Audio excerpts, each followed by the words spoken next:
Good evening and welcome to this week's BDA webinar, Making Tax Digital for Dentists. I'm Susie from the events team, and just before we start the webinar this evening, I wanted to say a big thank you to Samera, our sponsor, who will also be providing us with their expert advice this evening as speakers too. We'd love to hear your questions, so please put them in the chat function and we'll cover as many questions as we can at the end. Also, a CPD survey will launch on your screen at the end of the webinar, and we ask that you please complete this to help us validate your attendance. We'll then be able to send your CPD certificates out via email within the next week or two. So, moving on to our speakers this evening, it's a pleasure to be able to welcome Aaron and Natasha from Samera. So Aaron is the CEO at Samera Group, and Natasha is Accountancy Senior Manager at Samera as well. Over to you guys, and I'll see you at the end. Thanks very much, Susie. Right, good evening, everybody, and welcome to this webinar. Myself and Natasha will be delivering this over the next half an hour or so. And firstly, I wanted to say welcome to all these dentists out there from across the UK. And we're going to be talking about making tax digital for income tax and self-assessment. And it's something that's very new that's coming into the tax regime. And so there's a lot of change that's happening. So tonight, myself and Natasha will be going through some of the key points that you need to be aware of, whether you end up using an accountant to do it or whether you end up doing it yourself. It's just highlighting some of the key points and the complexities that are out there. It's a significant change in the whole environment of tax. Whether you agree or disagree, it's actually going to happen anyway. Okay, so it all kicks off next year. More details will emerge. But before we crack on with that, I just thought I'd give a little bit of background about myself. I've been in the dental industry for the last 23 years. I was working it out earlier today. I married a dentist, and then I decided to start up an accounting firm for dentists. And that's how we've been in this game for so many years. And we've helped many dentists all across the UK, individuals, sole traders, associates, practice owners, groups, you name it, with all their accounting and tax side of things. So there's not much we haven't seen and not much we haven't dealt with. And I've had the privilege of working with some great team members, but also with some great clients. At Samera, we are, as I said, chartered accountants, and Natasha is part of my team, and I'll introduce you to her. She'll introduce herself momentarily in a moment. But at Samera, as I said, we do accounts and tax, and we're also very much specialised in the whole financing of dental practices for buying. And in addition, we run a buying group for helping dentists save money. So there's a lot of issues and changes happening in the dental industry, which I'm fully aware of. And having been married to a dentist for many years, and I'm still married to her, and we run our own, she runs her own dental clinic. So I see the ins and outs and problems facing many clinics across the country these days. So anyway, let's crack on. Natasha, would you like to do a brief introduction of yourself? Sure, and thank you. Hello everyone, good evening. It's so good to see everyone today. And my name is Natasha. I'm the Accounting Senior Manager at Samera. I specialized in accountancy and tax, over 10 plus years of hands-on experience dealing with the tax and accounting professionals. And my goal is to help the client to save the tax. And now this MTD coming in place, I'm working closely with the clients to help them to understand how it works, how to put system in place, and also like to make the life easier of the clients. Sure. Okay, well, thank you. So let's crack on, Natasha. Shall we go for it? So what is MTD in a nutshell? What is making tax digital? What is it, Natasha? So just before I start off MTD, I just want to just like what is the current system in place. Yeah. So obviously at the moment, this is going to affect the sole traders, the taxpayer sole traders, and the landlords, right? And at the moment, the taxpayers are required just to file only one return, okay, which is the self-assessment tax return till the end of January. Okay, the MTD is something called the Making Tax Digital, which is in HMRC new regime that's going to coming into place effective from next year, which is the 16-17 tax year. Okay, the entire scope is to just to improve the accuracy, reduce the tax gap, and make the process easy for taxpayer. So under MTD, individuals and business must use digital records, digital tools to maintain the records and submit the returns. So which means like we need no more paper-based, we need a digital system to submit the records to HMRC. And on that note, so using paper records, there's no paper submission. Can people still use Excel to do this or not? Or is it going to have to be an approved system? No more paper, no more Excel. Everything should be digitalized. We need receipts, we need expense receipt, it can be invoices, everything in digital records that has to be uploaded to a system and get it submitted to HMRC. That's a requirement. Yeah, and that's going to be, that's key, isn't it? And that's been the whole remit of what they want to do is, as it says, making tax digital. They're trying to make their lives easier, but they're putting the burden ultimately on accountants and the clients. Okay, so great. So we've got a nutshell. And when does it introduce? It's April 26th, correct? It starts? So it's going to be effective from next tax year, which is for 26-27, starting from April 2026. So that's the start of MTT. That's the start of it. Okay. Okay. So then let's move on. What is ITSA? What does that mean? So it stands for income tax self-assessment, which is ITSA. That is system in by which HMRC self-employed individuals and landlords and other reports income paid tax rate to HMRC. So with the entry of ITSA, this process is being modernized. Instead of a single yearly return, individuals will be required to keep digital records and submit the quarterly updates using HMRC approved software. So just to explain in simple words, so at the moment, all the taxpayers are submitting just one return to HMRC by 31st of January.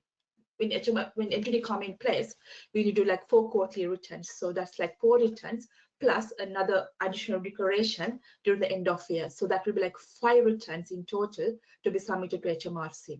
Okay, so we're going from 1 return to 5 returns effectively in a year, which means a significant amount more admin work and understanding of this process. So, but don't worry, we're going to run through the outline today of what those key things that you need to be aware of and what you need to do. So you're probably already wondering, thinking, oh my goodness, we've got enough problems in our life and more paperwork it's going to be with whether it's, but this is the reality, unfortunately. So why is it being introduced, Natasha? What do you think? Yeah, a couple of reasons. So number one is the reducing the risk of unintentional customer errors. So obviously, all this time it's just been a paper based. So HMRC, that's not quite transparent to HMRC in like what's the income and expenditure being declared the tax return. Okay, that at the moment there's no requirement for us to submit any income or expenses receipt to HMRC. We don't have to do that. So under new regime, you need to report that to digital system. So it's quite transparent to HMRC. Okay, and number so let me ask you. So you're saying that every receipt where you put let's say you got a receipt for a course or something, that has to be submitted and that has to be available for HMRC to review, correct? Of course, everything should be supported by a receipt, or maybe so for the income side of we need the invoices, for the expenses we need the receipts. So every expense should have a receipt to be supported. So every transaction have a receipt. Absolutely. So those days of just putting some number down, just because you think it was that, without backing, it's basically impossible. So this means you have to get very, very organized, correct? Correct. Of course, yes. Okay. All right. Sorry, carry on. I'm just introducing you, but carry on. That's fine, Aaron. And number 2 is savings. Of course, savings the time when they come to submit the end of year tax return. Okay. And number 3 is supporting wide productivity and less time managing paperwork through use of digital records. So obviously, like minimizing the paperwork includes the digital records to be maximized. So to support digital record tools and enabling HMRC to better tailor service to customers. So those are the few reasons why HMRC has introduced MTT in place. Okay, so let's kind of look at it in summary. Then they say that so reducing risk by obviously we're having to provide more details and more invoices and receipts to HMRC so they can see everything. Okay, they're correct. If you're doing your return on a quarterly return every 3 months, hopefully by the end of the year you've got everything in place. So the end of year return should be a relatively straightforward exercise, hopefully. Okay, supporting wider productivity and less time management. Yeah, I agree with that. I think if you introduce digital tools into this process, it can actually become quite efficient. But again, ultimately, if it's garbage in, it's garbage out. So it's very important that a good system is set up and used. And then it's enabling HMRC to better tailor services to customers. Okay, fair enough. That's what they're saying. Now, perhaps the cynic in me, and I'm going to kind of throw the cat amongst the pigeons here, is that at the moment they're not collecting additional tax on a quarterly basis, correct, Natasha? No, we don't have to do any payment, just only the return reporting. Yeah, so the payments still remain as they were. Okay, as someone who's been in this game for a long time with plenty of grey hairs, you can probably see, I imagine it won't be long before they start saying, well, we've got the paperwork and system working. Now, at some point they might say, rather than once a year or twice a year to pay the tax, we want the payments on the quarter, just like they do VAT. Okay, and they'll start making that request, I potentially think, because that helps cash flow for the government, which ultimately helps them fund their public services and other needs that they have. So anyway, that's kind of why it's being introduced. Any other points on this, from your side, Natasha, on that? Not really, Aaron. Sorry. Okay, sure. Okay, so what are the timelines, Natasha? Yes, so obviously it's going to be effective from next tax year, which is from April 2026, right? And in terms of the threshold, from 2026 here, that's going to be like 50K. So anyone who is earning above 50K has to be obtained for MTD for ITSA, right? That's a requirement for 2026. And from 2027, it's even worse, it's 30K and above. And then in 2028, it will be 20K and above. So anyone who is earning above 20K has to go through this MTD. So effectively, so the key dates. they're widening the pool as we go up to 2028. Okay, correct. Okay. Yes. And when you say register, will they tell you you're part of MTD, or do we have to do that? Of course. Yeah. Right. So we actually covering that as part of our presentation in terms of the threshold, right? So just to give a brief. So what happens, like for an example, for April 2026. The qualifying period will be for 24-25. So the threshold, if someone has earned 25K, 50K in 24-25 tax year, they have to opt in for MTD. And usually HMRC will be sending a letter, I presume. They'll be sending that to say that someone has been meet the MTD threshold, and the registration will not take place automatically. The taxpayer should register themselves, same as you register yourself for self-assessment, you need to register yourself for MTD with HMRC, or they can be done by a tax agent probably. Sure, like an accountant like us. Okay, all right, cool. All right, great. So those are the key dates and timelines. So be aware, if you're not above 50K in April 26, for that period, you might be hit in subsequent years though later when you might be joining MTD anyway. Okay, so how will it affect dentists, Natasha? These are really. Yeah, so obviously we're dealing with quite a lot of dentists, okay? So at the moment they have a kind of a grace period to give the records during the end of year, which is the 31st of January, or maybe like just 3 months before, 2 months before. It wouldn't work that way moving forward, because we need the records at least every month to keep the records regularly, okay? So the record keeping requirements, it's going to be a challenge for us and also for the clients, right? Of being in the industry for a longer time, dentists kind of a struggle to maintain the records because of lack of time. We never get the information on time. So this is going to be a key challenge for anyone keeping the records, right? So you need to keep the records of your business transaction in a functional compatible software. So not just paper-based, not sitting in the computer, it should be uploaded to the system, okay? So this includes receipts, invoices, other income expense documents, spreadsheets no longer should be sufficient, okay? Okay, so that's, yeah. Sorry, so let me get this right. So you say functional compatible software. What does that actually mean? So obviously, in order for us to submit the MTD, we need a software, okay? And you cannot do through HMRC. The way you submit the tax return, you can't do the same as for the MTD.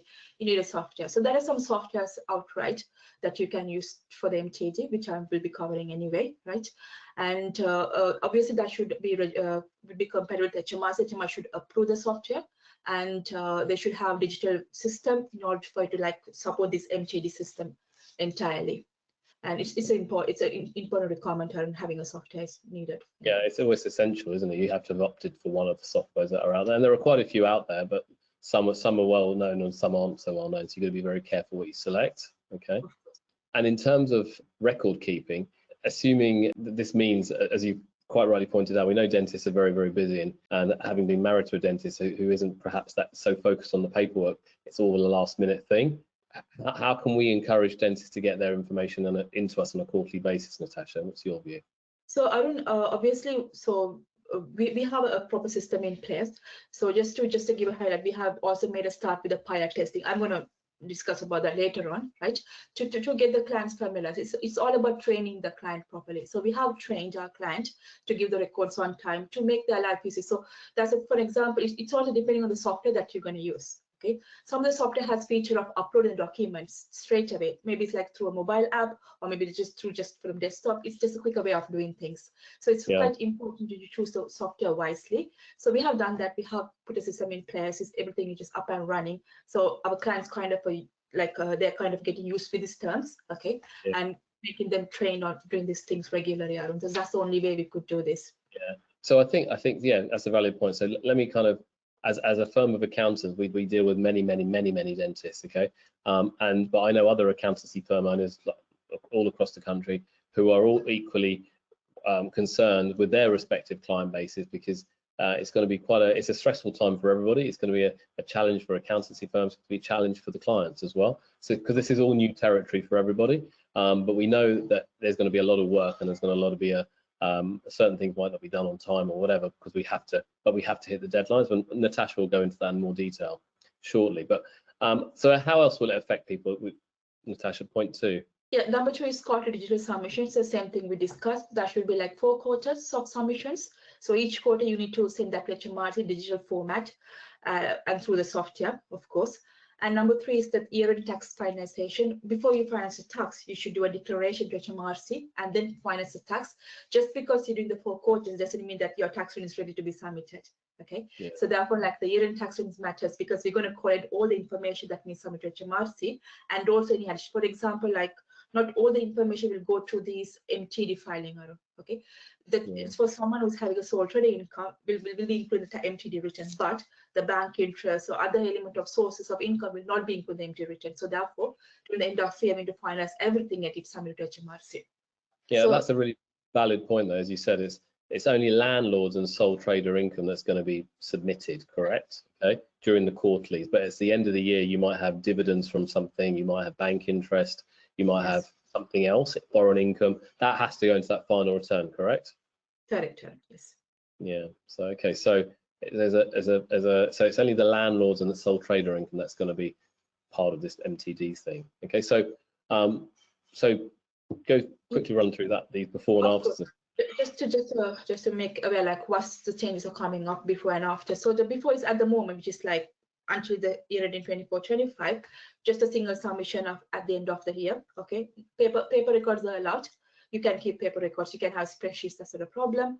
Online filings by 31st of January. 1 annual submission for business and personal. So that is until 24-25. And after, which is when MTD kicks in, must keep digital records, regular updates or multiple submissions throughout the year, filing via MTD compatible software for each business, 4 quarterly updates, for each individual taxpayer, 1 final declaration. So these are the changes before and after MTD kicks in. So when you say for each business, let's say I'm a dentist, I have a sole trader, I'm an associate dentist, but also I'm a landlord, okay? Are they deemed as separate businesses, or what are they? Just so people clarify. It would be two separate entity item for the tax point of view. But therefore, that person would have to do 1 return or 2 returns each quarter. So what happens? So let's say someone has landlord, which is a rental income, and the sole trader. For the sole trader, that'll be 4 returns, and for the rental, that'll be 4 returns. So in total, that will be 8 returns to be submitted to HMRC. So it will be treated as 2 different entities. Sure. Okay, so as you can see, it gets more complex as you dig into the detail.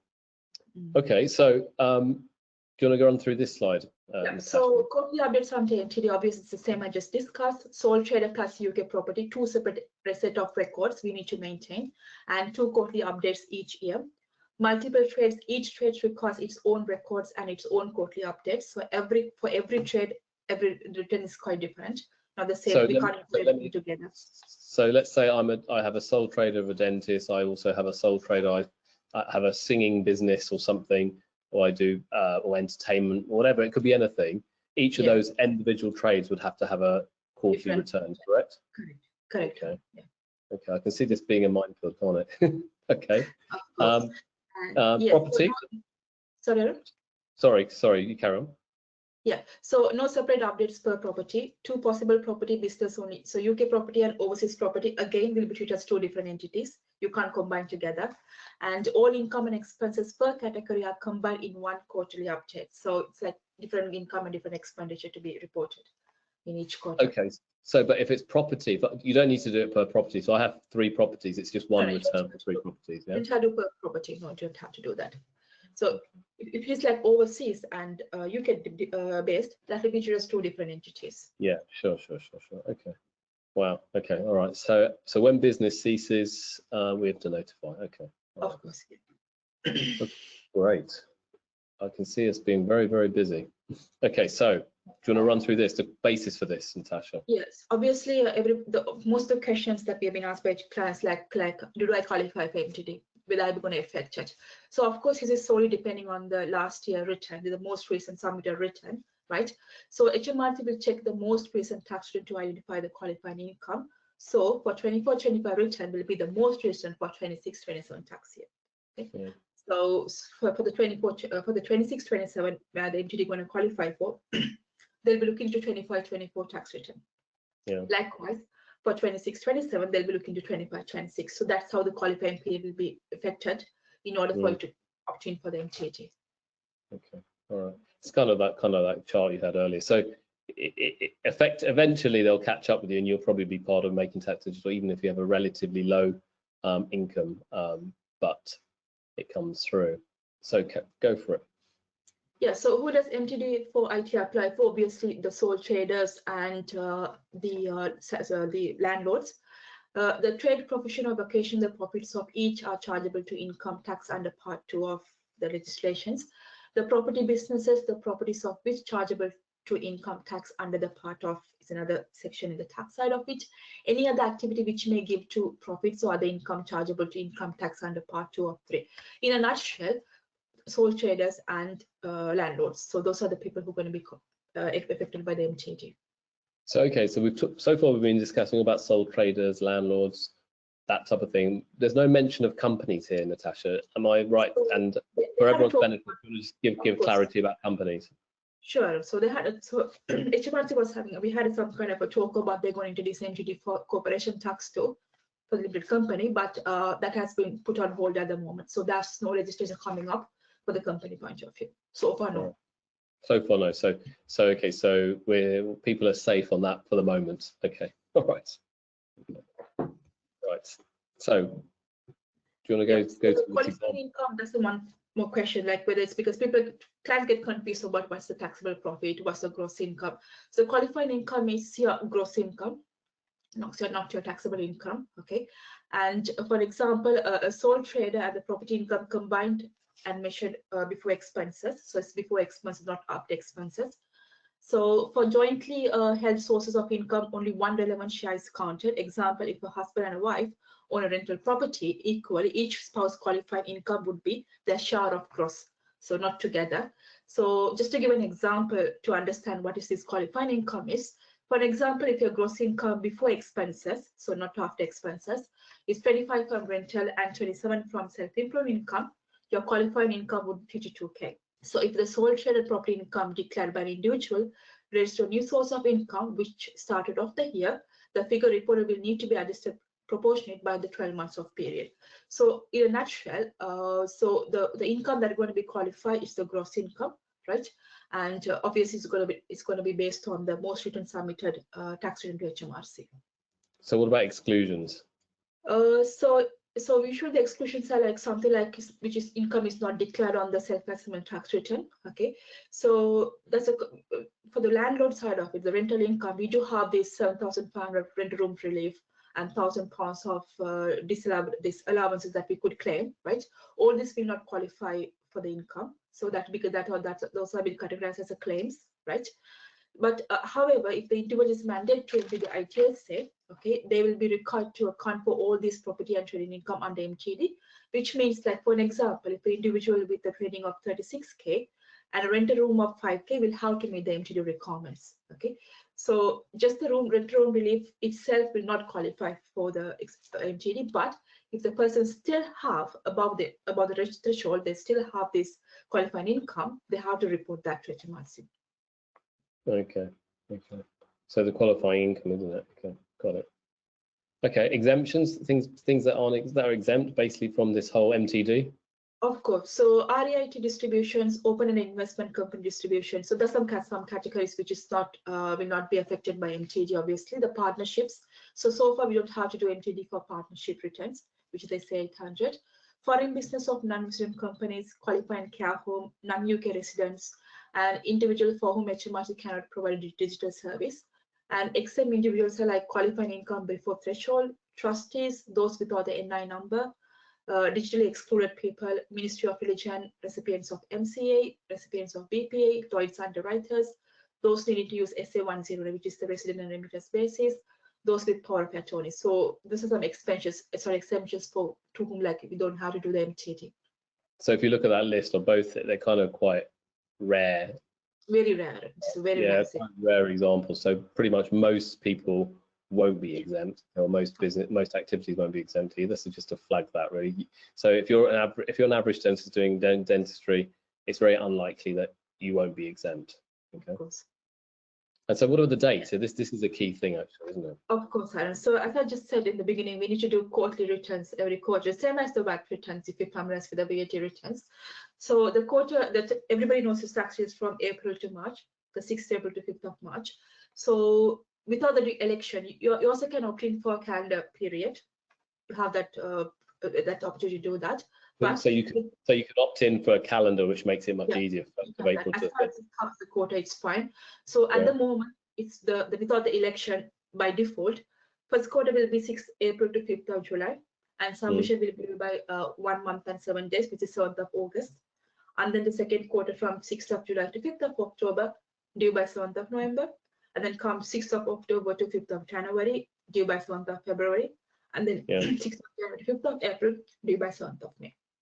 Okay, so people can elect to do it on a beginning of the month to the end of the month, the 1st of April to the 30th of June. You also can opt for the election, which is the calendar period. Yeah, because that ties in much better usually for people with like their monthly income, etc., with their associate pay slips, that type of thing, isn't it? So so I'd probably recommend that we go down that route. Okay, and so the start dates. Yes. So it's going to be starting from 6th of April next year, okay? And so I think the same thing we just discussed. So for the trade commencing in 25-26, which is due by 31st of January 2027, the start date would be like 6th of April 2027. So which is for qualifying income about 30K. Regardless, it's going to be starting from 6th of April next year. Okay, and if you've just started, your trading's been less than 12 months, they're still prorate, won't they? So whatever, let's say, for example, they have, let's say someone has done just 6 months out of 12 months, they will prorate the data. If you still meet the requirement of 50K threshold, again, be prorated to, they will be, it will be qualified. They're quite likely to come and do it then, aren't they? If you're going to hit that 50K, it works out that way. Okay. Wow, lots to do. This is something same just we discussed about the exemptions. So obviously, if it's not satisfied with digitally excluded, they don't have to do these. Regions believe incompatible with, but all of these scenarios are very rare situation, Arun. And it wouldn't really affect the dentist as far as I think we won't. No need to go into this. Just for the Sure. Okay, so this is a valid point though. So what happens when there's errors, which is likely to happen? So much information flowing back and forth. Of course, and of course. So the good thing about MTD is like, just let's say you made an error or you may have omitted something in the last quarter. You don't have to go to the last quarter and recorrect it. You don't have to do that. You can do the correction in the subsequent quarter. So if any error discovered before the 4th quarter update, correct the original record, send in the next quarterly update. So you have the opportunity to do that. And if discovered after 4th quarterly update, correct the original records, resubmit for 4th quarterly update, because that's going to be the last quarter, Aaron. So if you're going to do the changes, you can't do that in the next year, because that's going to be another a brand new year. So you have to amend the 4th quarter. So they won't allow you to amend in the following year like we can now if we wanted to, but you have to put it. No, you need to do that in the during the year itself. The cessation of trade, final quarter update must given the date of cessation. If you have ceased your trade, you need to include that in your final quarter. Yeah, okay. And the adjustments don't have to be included in your quarterly updates, but they can be. If not including the updates, at the end of the adjustment, summary will be required. So obviously, we need to do a final declaration. So if there's any catch-up to be done, we can do that in the final declaration. So in my mind, in an ideal world, we'd like to get everything perfect, but in my mind is that the reality is that probably any adjustments will have to be done at the end of the year final summary. I imagine. I think that's the reality is from that. Just knowing how these things work. Okay. All right. And so, what about registration and opt-out option from the scheme? Yes, so HMRC, as I just said in the beginning, HMRC will not register yourself automatically. You need to do this by yourself, same as you registered for self-assessment. So HMRC will not register taxpayers in the scope of MTD ITSA automatically. Taxpayers whose income meets the relevant threshold, we need to sign up to use MTD ITSA. Is much the same way as taxpayers register themselves for self-assessment. So again, it can be done by yourself, or you can use a tax agent or accountants to do that for yourself. And once an individual is mandated to MTD for ITSA, they will only opt out if their qualifying income falls below 20K for the 3 consecutive tax years. So you can't opt out easily unless otherwise you have a reduced income of 20K and below for the last 3 years. Okay, and that is the opt-out option you have at the moment. So once they've got you, they're gonna try and not get rid of you, or they want to keep their claws into you. Yeah, unless it's the trade being seized. Yeah, correct. Okay. Yeah. All right. And so yeah, late filings, penalties. Yes. So penalties. Obviously, another good thing is that's not direct penalty for the time being. So it's based on the point-based system. It's a point system penalty. So what happens is like for every submission you will get a 1 point. Okay. So let's say you have like failed to submit 4 submissions, which is the 4 points. After the end of 4 submissions, you will get a penalty of £200. Okay. So right after that, so once you have exhausted all your points, which is like 4 points, like if you're going to fail to submission it moving forward, you're getting a penalty of £200. This is a point-based system, and this penalty will be renewed like every 24 months, I believe, right? And the points will be renewed every 24 months. If you have points, it will be valid only up to 24 months in a period. Okay. Okay. So, yeah, that's how the penalty system works at the moment. Okay. Okay. Interesting. All right. Yeah, so that was for the non-submission. This is for the late payments. So obviously we do have a late payment penalty for tax returns at the moment, and there's some changes being done for the new regime and old regime. And in terms of the MTD filing, we don't have to do the payments every quarter as we discussed before. So the only payment that's going to be is going to be the same as the tax return payment during the end of year, which is 31st of January, right? So under new regime, no penalty if tax paid within 15 days. It was 30 days before, now it's been reduced to 15 days. So for 15 days is a grace period. You don't have to, if you don't pay tax, you do not incur any penalty. Right after that, there'll be a 2% off on the outstanding tax after 15 days. Okay, and further another 2% if it is still outstanding after 30 days, and additional 10% on a daily basis after 31st of tax period. So that's how the late payment. So currently it's 2%, but 3% after 15 days, a further 3% after 30 days, and then an additional 10% penalty on daily basis from day 30. Yeah. Wow. So if you look at that, it's a massive change from the old regime, isn't it? Really? Yeah. Okay. It was 5% and been increased to 10% now. So. And that's of tax outstanding after 12 months. Okay, whereas this is 10% just after 31 days. It's right after 31 days. So you just have only 31 days to meet the high percentage of penalty percentage. This is going to get quite messy, I think. Okay, and ugly, because we know clients who never pay their taxes on time. Yeah. Unfortunately, because of cash flow issues, etc. So yeah, interesting. Okay. All right, so there you have it. It's the reality of a government that's trying to get as much money as possible from everybody. So pilot runs, you alluded to this earlier. I know some of our clients have been on pilot runs. Of course, of course. So yeah, what's the experience so far? What is it? What's the experience been so far? Of course, so we're kind of ahead of the curve. Obviously, we well prepared for MTD, and in terms of pilot testing, HMRC is giving the opportunity to the taxpayer to experience the system, to see like what is the MTD, how things working.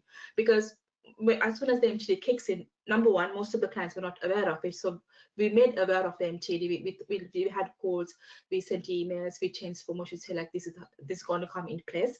So with the pilot scheme, we get the opportunity to introduce the MTD to the clients. Okay. So what happens is like for pilot test 25-26, you can do the filing to HMRC. Okay. So again, there is no penalty if you miss a submission. You just want to test the water. That's it. Okay. And most of the clients are on the pilot test at the moment on our portfolio of clients, and they're experiencing it. And we also kind of help. It's going to be helpful for us to put this, because it's kind of new to us to put the system in place. And again, the pilot testing is not mandatory, and you can volunteer for yourself, right? And if you're opting for a pilot test in the 25-26 tax year, you don't have to do every quarter. At least if you want to just get feel of one quarter, you can do that. Okay, it is all just like test and fail kind of, if you want to test it and to understand the entire system. So that's the entire point of pilot testing. Sure. And I think so. We've had some good success in getting clients on board and clients familiarizing themselves, also ourselves familiarizing with it. Yes. And it's well worth doing if you haven't tried the pilot yet. If you need any help, just reach out to us. We can get you on the pilot, or use your existing accountant if they are fully up to speed on this. I know Natasha and team have got very much ahead of the curve of this for amongst most accountancy firms, not just dental accountancy firms, but most accounting firms out there. So I know people like, we work very closely with a firm called Xero, and they say we're kind of right at the edge, right at the top. We're well ahead, which is always a nice sign to hear when your software providers are telling us that. So again, we're well versed in this area. So you've talked about benefits kind of already. We're going to quickly run through these. Of course, sir. So low pressure environment, again, is a very new system where new things come in, it's new regime. So clients are kind of very confused, and they kind of like have a fear of how I'm going to get this done. So if you explain the pilot test, the pressure is quite less when it comes to live environment, and you can do the technical support again. For the tax returns, obviously you don't have to get familiarized with the software, but when it's come the MTG, you need to get yourself familiarized with the software. Okay, so the technical support is very important. So sometimes we had to sit and train the client to understand the software. Okay, so it will take some time for them to get familiarized with the software. And digital records, obviously, tax return clients are not very familiarized with keeping the records digitally. Mostly it's paper-based or spreadsheet-based. So makes habit to keep the records digitally. And comes the budget planning, use of budgeting, planning, and avoiding surprises. Of course, if you have the returns done on a quarterly basis, you would know your tax position every quarter. So you have an indication of how much your tax is going to be, rather than you waiting until your 12 months period entered to know your tax bill. Okay, so it will help you to plan the budget and cash flow. And of course, dedicated support. HMRC provides dedicated support for pilot participants. So that's a support system, separate system that HMRC has opened up for all the taxpayers, so they can get questions if they have any questions or they need support. They can really request that from HMRC straight away. So they have this digital support system just for this MTD purpose. Okay, so going back to the budget planning thing, I think that's a really valid point. Is that now that you're doing it on a quarterly basis, you'll have a good idea of what your tax liability pertaining to that quarter is, and since it's cumulative, going every 3 months. By the end of the year, you obviously should know your tax liability, but even partway through the year, you'll have a rough estimate, okay, which can definitely help you manage your cash flow better to say, okay, I've got enough cash to pay the tax man in January. So what do they want to do if they want to sign up in part? Because we're in the pilot phase now, we're kind of halfway through it, or more than halfway through it. How do they sign up? Almost 6 months away since we started. So obviously the pilot testing is not mandatory, but if you want to opt in, you don't have to do for the entire quarter. So let's say like someone has joined in the September month, they don't have to do for the last 2 quarters. They can start straight away from the 3rd and 4th quarter. So it's all about getting yourself experience with the systems. Okay, so obviously if taxpayers sign up as partway through the taxpayer, they can catch up with their digital records keeping and quarterly updates when they sign up for MTG.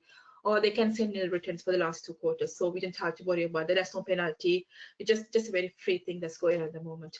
And taxpayers have until their tax return is submitted to catch up the digital records. The deadline for this is 31st January, obviously.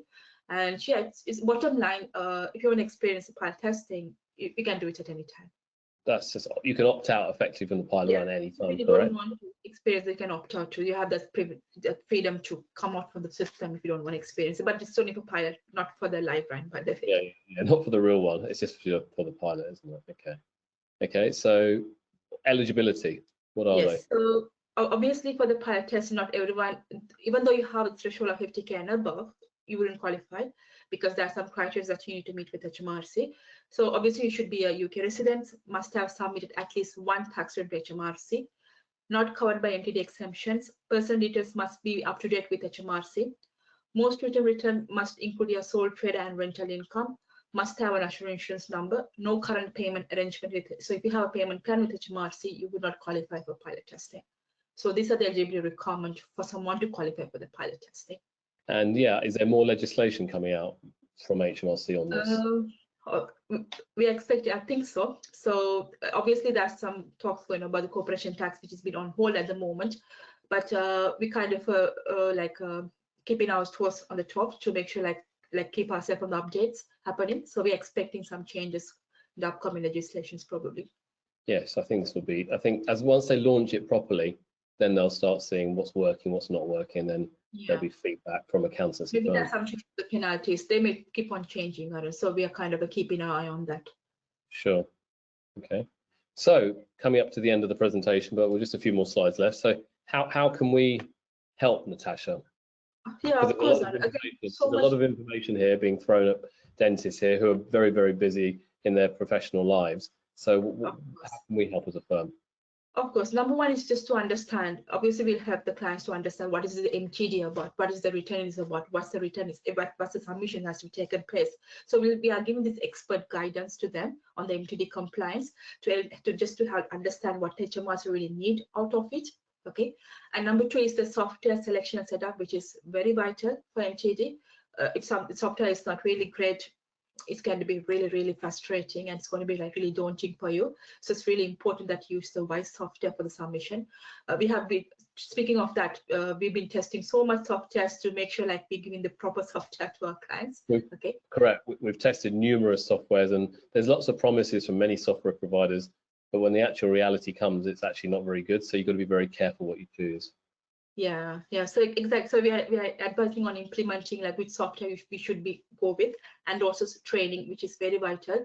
Of course, the taxpayers, our dentists are not very familiar with the softwares, so we kind of like giving some training for them to understand the system. And system integrations, ensuring your accounting systems and processes are fully aligned with MTD requirement. Training and support, it can be HMRC guidance, or it can be soft system, or it can be how to file a return. Everything will be covered. And ongoing monitoring, of course, that's changes may coming up with it, can be HMRC, can be software. So we'll be reviewing the submission changes, and we'll be maintaining the accuracy and compliance. And troubleshooting and updates, again, keeping on inform of regulatory changes. If there are changes to the, again, HMRCs can be anything. We'll be making sure that we like inform the client to keep them in compliance. Sure.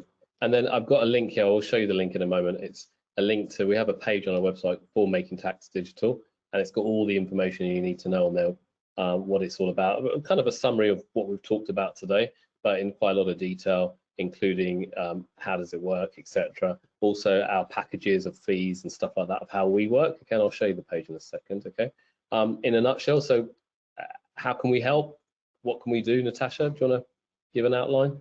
Of course, I mean, in a nutshell, consulting, we can do MTD consulting just to understand like about the HMRC guidance, all sort of, we cover everything, and software training to how to implement the software, how to use the software, how to maintain the record, how to do the filing return, and of course, file the entire package, which comes the filing support to help you with filing the returns without any errors or without any issues, and also to meet the requirements of HMRC's legislations. Okay, so as you can see, it's quite a complex area. Okay, now if you need to discuss this or you want any questions, firstly I'd suggest you make an appointment with Natasha on her Calendly link there. You can see that there, and it's all on our website, samera.co.uk. You can also email accounts@samera.co.uk, and that'll be picked up by either Natasha or one of the other team members to help. I will link up to a couple of other things I just want to show you quickly. So this is the page, the Making Tax Digital for Dentists. As you can see, we've got a whole range of stuff. There's a video we've done before. It just gives you all the details of everything we've done in a concise manner. In addition, we have a whole detail of our packages that we provide here for dentists, all the quarterly, the submissions, the software, the annual tax returns support, training, and then our monthly fees that go with this. We are getting quite a few clients coming on board of this now in the pilot phase, and then they'll be switching on to the full service later in the year.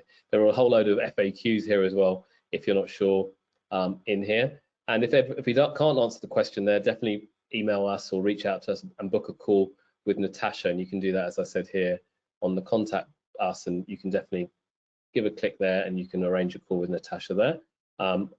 She's got a lot of experience in this space. And then the other thing I just wanted to highlight here was there was one other thing whilst we're here, is it's this webinar series. Okay, so we are starting a set of webinars predominantly aimed at practice owners, to be honest with you. Okay, but what might be relevant to people who might be thinking about owning practices in the future.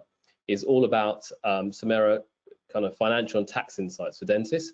So we're literally starting next Tuesday and one a week, okay, a webinar on everything about finance, optimizing your practice growth and dental groups, financial systems, pricing and profit, funding your practice. So all the links are here, okay. You need to register for each individual webinar, okay.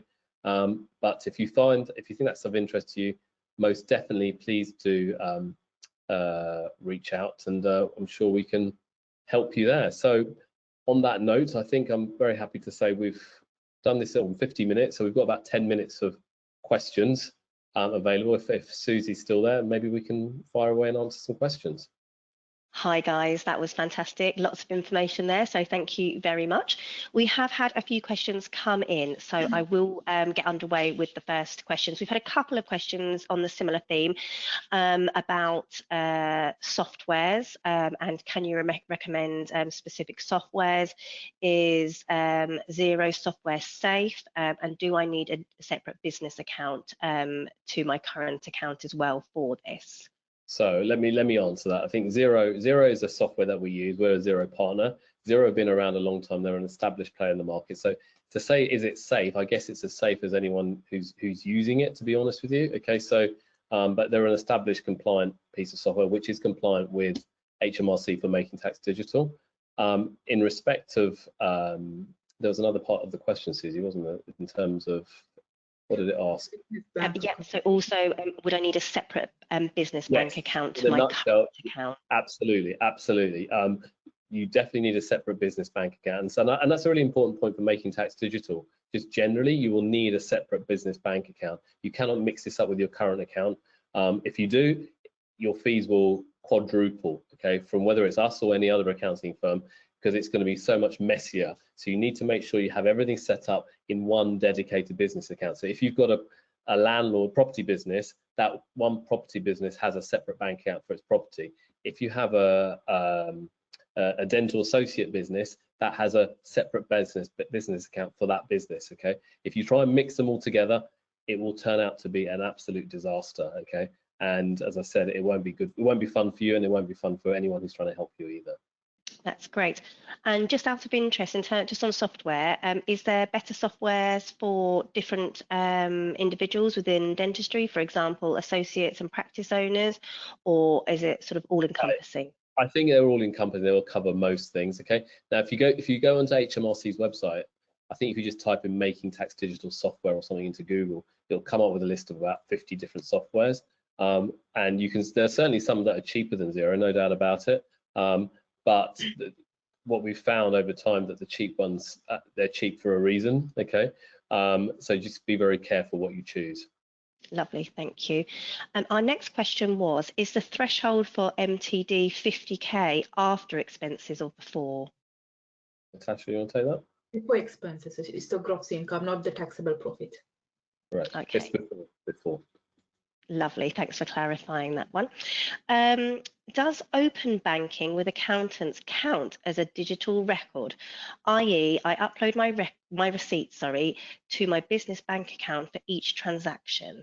Sorry, I'm not sure what do they mean by the question though. So okay, shall I read it? So it's does open banking with accountants count as digital records? I'm guessing. Okay. Records, no, well, not necessarily, because open bank, as you said, you're uploading your receipts into some software. I know things like Monzo or Tide and that stuff, you can do that, but I don't, that's fine, okay, that's great, but I don't think they have I don't believe they have a MTD service, do they, these banks and stuff? So that won't be necessarily a digital record. Of course, we can't access the bank account, Susie, of the client, so we can't do that. We definitely, they need a software, MTD computer software, to upload the receipts to. Correct. Not in the bank account. Not the banking. Yeah. Thank you, that's great. And another question, this is a good question. Will charity donations be submitted quarterly as well? Lovely, that's good. And I've got another question saying, you mentioned that all invoices and receipts need to be uploaded. Is this a requirement of MTD, or is only the submission of the returns digitally a requirement of MTD? Can I answer that, Natasha? Can you repeat that question for me, Susie? Yeah, of course. You have mentioned that all invoices and receipts need to be uploaded. Yes. So is this a requirement of MTD, or is only the submission of the returns digitally a requirement of MTD? So see, obviously the way it works, so you need to upload everything to your software, right? When it comes to the report, it doesn't get submitted to HMRC, it will be maintained in the software. So to clear that thing. But the whole point is that, but good question though, because you submit it to HMRC, but HMRC then want to be able to question and see the documents if they have a question or anything. It needs to be there in the software, that they want the digital record. It's easy for them to access in that respect. Super. And when will partnerships be included? No idea. No idea. We have no idea about that. No, okay, thank you. And in terms of what about interest payments on personal accounts? Where do we include these? Interest payments or interest receipts, do you mean? It says interest payments on personal accounts. So interest, that won't be necessarily part of making text digital, really, okay? If it's against a trade, okay, if it's a loan, then that could be a deduction, okay, against the income. But that's where it would go. It'd go against the trading income to reduce the profits, which would then be submitted on a quarterly basis. Lovely, thank you. And I've got another question saying, if I have 3 properties, I can do 1 tax return. Is it the same for practices as well? Well, good question. So if you have 3 separate sole trader dental practices, I imagine you're doing 3 separate sets of accounts. So therefore, you're doing 3 separate. It's not there. I suppose the branch is the same trade. Natasha, what would you say? Would they go under?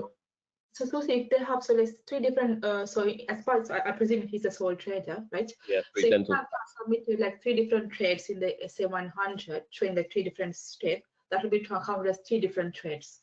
Yeah. Okay, so that'll be like different entities. So see. Correct. Okay, thank you.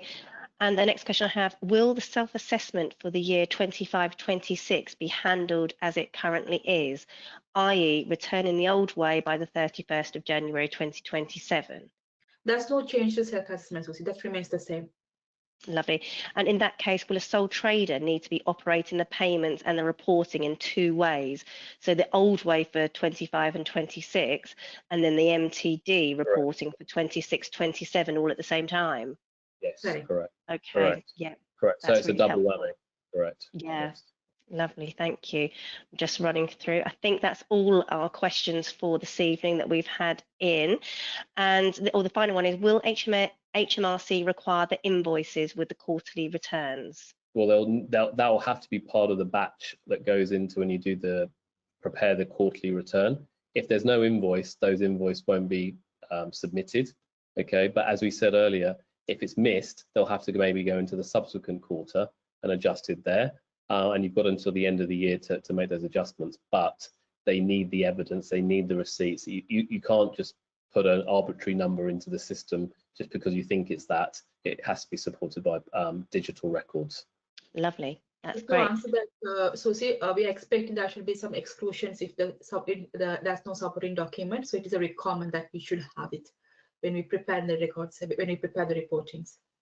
Yeah, it's definitely we need to have that. There might be some exceptions because things got burnt down or something like that, but the reality is we're in a digital age now. HMRC know we're in a digital age now, and therefore they have an expectation that people should be keeping digital records.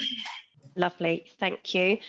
Well, I'm just looking at the time. We've got 1 minute to go. So I just want to say thank you very much, Aaron and Natasha. A fantastic webinar this evening, packed full of information and some really great questions as well. So thank you for answering those. Just before we end this evening, I just wanted to highlight that we do have some great topics and great speakers coming up in our October webinars.